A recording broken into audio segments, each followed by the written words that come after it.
This is Robert Kraft, and I'm your host on SNN Network, and we are a proud media sponsor for the upcoming Precious Metals Summit Beaver Creek, which is being held virtually this year.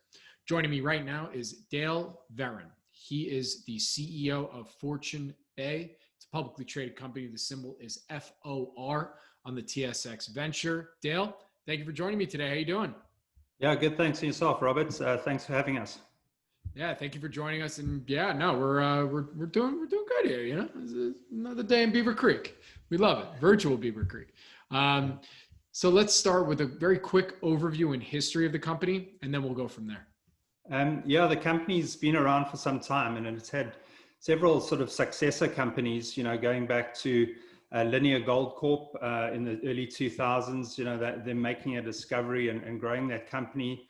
Eventually forming Brigus Gold Corp, which merged with Apollo Resources, and Brigus eventually sold to Primero. And out of that transaction, two assets were spun out, which eventually came into our company, Fortune Bay. Got it. So, I mean, what would you say then makes the assets and projects that have been spun out into what is now Fortune Bay? What would you say makes them unique and different compared to some of your peers out there? Yeah, it's a good question. What makes them unique is really they're two advanced gold projects. We're in a fortunate position. Our company's been, somewhat under the radar and inactive for a while.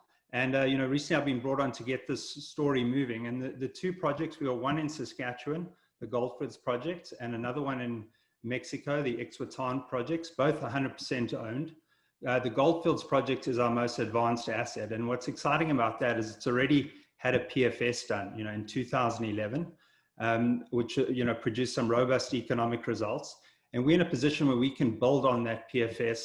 And on top of that, there's a lot of exploration development upside. There's some good resources on that project, just over 1 million ounces in measured and indicated. And then down in Mexico, we have another advanced project. It's not quite as far along as Goldfields, but it's got a resource on it and a lot of exploration potential. So, we've got a company that's really underpinned by some good assets with exploration and development upside. And what's your background? I mean, how'd you come into Fortune Bay? Yeah, I've got about 20 years experience in the mineral exploration and mining industry. Most recently, I was the VP exploration for Denison Mines Corp. That's a uranium explorer in Saskatchewan, and we had some success there with 2 high-grade discoveries, and took their main asset through PEA and PFS studies in northern Saskatchewan. So, with that Saskatchewan operating experience, obviously a nice fit with what we want to do at Goldfields. I'm not new to gold though. Before Denison, I worked for a project generator and as a technical director for consulting group, and had lots of gold experience on various projects, around, mostly in Africa.